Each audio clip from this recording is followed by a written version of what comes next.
क्या हो अगर बड़े नतीजे पाने के लिए बड़े क्रांतिकारी बदलाव जरूरी ही ना हो? क्या हो अगर असली ताकत छोटे छोटे लगातार होने वाले सुधारों में छिपी हो? आज हम इसी बेहद शक्तिशाली जापानी फिलॉसफी काइजन की दुनिया में गहराई से उतरने वाले हैं। ये सवाल सुनने में शायद नामुमकिन लगे, है ना? लेकिन ये बिल्कुल मुमकिन है। और इस पूरे विश्लेषण के आखिर तक न सिर्फ ये पता चलेगा कि ये कैसे होता है, बल्कि हम ये भी देखेंगे कि भारत की कंपनियां इसे असल में कैसे कर रही हैं। तो चलिए शुरू करते हैं उन समस्याओं से जिन्हें हर फैक्ट्री और ऑपरेशनल टीम अच्छी तरह पहचानती है। ये वो रुकावटें हैं जो अक्सर तरक्की के रास्ते में आ खड़ी होती हैं। जरा सोचिए, प्रोडक्शन में लगातार देरी हो रही है, बनने वाले प्रोडक्ट्स में खराबियां निकल रही हैं, वर्क स्टेशन पर इतना सामान बिखरा है कि वो सुरक्षा के लिए खतरा बन गया है और कीमती सामान और मेहनत दोनों बर्बाद हो रहे हैं। ये कुछ जानी पहचानी चुनौतियां हैं जिनसे कई भारतीय इंडस्ट्रीज आज भी जूझ रही हैं और ये एक नए नजरिए की मांग करती हैं। तो इन सारी मुश्किलों का जवाब क्या है? इसका जवाब एक बहुत ही सरल लेकिन जबरदस्त जापानीज फिलॉसफी में छिपा है, काइजेन। काइजन का मतलब है बेहतर के लिए बदलाव। पर ये कोई बड़ा एक बार का प्रोजेक्ट नहीं है, बल्कि ये एक सोच है, एक संस्कृति है। एक ऐसी संस्कृति जो कंपनी में हर लेवल के कर्मचारी को हर रोज छोटे छोटे सुधार करने के लिए बढ़ावा देती है। काइजन का निशाना 3 मुख्य दुश्मनों पर होता है। पहला है मुदा, यानी किसी भी तरह की बर्बादी। दूसरा है मुरी, यानी कर्मचारियों या मशीनों पर हद से ज्यादा बोझ। और तीसरा है मुरा, यानी काम के फ्लो में बहुत ज्यादा उतार चढ़ाव। इन तीनों को खत्म करके ही असली एफिशिएंसी हासिल की जा सकती है। और काइजन का इंजन है PDCA साइकिल, मतलब पहले प्लान करो, यानी एक मौका पहचानो। फिर डू करो, यानी उस बदलाव को छोटे लेवल पर लागू करो। फिर चेक करो, यानी नतीजों को देखो। और फिर एक्ट करो, मतलब अगर वो सफल रहा तो उसे बड़े पैमाने पर लागू कर दो। ये एक लगातार चलने वाला चक्कर है जो पक्का करता है कि सारे सुधार अंदाजे पर नहीं बल्कि डेटा पर आधारित हों। चलिए अब थ्योरी से निकलकर असल दुनिया में चलते हैं और देखते हैं कि यह सिद्धांत काम कैसे करता है। हम भारत के मैन्युफैक्चरिंग सेक्टर से सफलता की 4 बहुत ही दिलचस्प कहानियों पर नजर डालेंगे।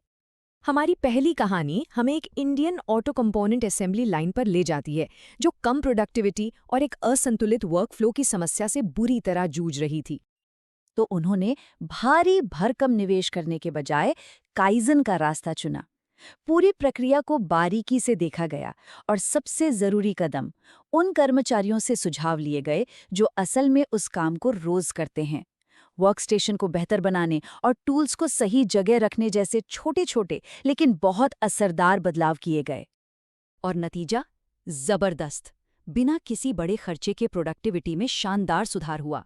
ये इस बात का बेहतरीन उदाहरण है कि छोटे बदलाव कितने पावरफुल हो सकते हैं। अब चलते हैं एक मीडियम साइज के खेती के उपकरण बनाने वाले कारखाने में, जहां खराब क्वालिटी और बर्बादी एक बहुत बड़ी सिरदर्दी बन चुकी थी। यहाँ उन्होंने 5S जैसे तरीकों से वर्कप्लेस को ऑर्गेनाइज किया और प्रॉब्लम की जड़ तक पहुंचने के लिए 5 Whys टेक्निक का इस्तेमाल किया। और एक बार फिर सबसे ज्यादा अहमियत कर्मचारियों के सुझावों को दी गई। उनके इस अप्रोच का नतीजा तो चौंकाने वाला था। डिफेक्ट वाले प्रोडक्ट्स की दर में पूरे 58% की भारी कमी आई। ये काइजन की असरदार होने का एक जबरदस्त सबूत है। हमारी तीसरी कहानी एक गाड़ी के एक्सल बनाने वाले प्लांट की है, जो बहुत ज्यादा रिजेक्शन रेट और इनएफिशिएंसी से परेशान था। छोटे और फोकस्ड काइजन इवेंट्स के जरिए इस प्लांट ने अपनी प्रोडक्शन कैपेसिटी में 42% की हैरान कर देने वाली बढ़ोतरी हासिल की। सोचिए, सिर्फ मौजूदा प्रोसेस को बेहतर बनाकर इतना बड़ा बदलाव। हमारी आखिरी कहानी चेन्नई के एक जर्मन ऑटोमोटिव प्लांट की है। उनके सामने एक बड़ा चैलेंज था, बिना कोई नया रिसोर्स लगाए बढ़ती हुई डिमांड को पूरा करना। उन्होंने अपने कर्मचारियों को साथ लेकर अपनी प्रक्रियाओं को इतना बेहतर बनाया कि बिना कोई एक्स्ट्रा मैन पावर या इन्वेस्टमेंट के अपनी प्रोडक्टिविटी 18% से भी ज्यादा बढ़ा ली। तो इन सारी सफलता की कहानियों में कुछ बातें कॉमन हैं जो काइजन की असली ताकत को सामने लाती हैं। इन सभी मामलों में लगभग 75% सुधार के आइडियाज सीधे उन लोगों से आए जो हर दिन जमीन पर वो काम करते हैं, यानी फ्रंटलाइन वर्कर्स। क्यों? क्योंकि वे अपनी प्रक्रियाओं को किसी मैनेजर या कंसल्टेंट से कई बेहतर जानते हैं। सफलता के दूसरे मंत्र थे कम लागत वाले समाधानों पर फोकस करना, हर सुधार के नतीजे को मापना और रेगुलर ऑडिट के जरिए ये पक्का करना कि ये सुधार हमेशा बने रहें। तो अब तक हमने देखा कि काइज़न सिर्फ एक मैन्युफैक्चरिंग टेक्निक नहीं है, बल्कि ये एक यूनिवर्सल सिद्धांत है। जैसा कि ये कहावत कहती है, परफेक्शन की खोज अनगिनत छोटे सुधारों की नींव पर ही टिकी होती है।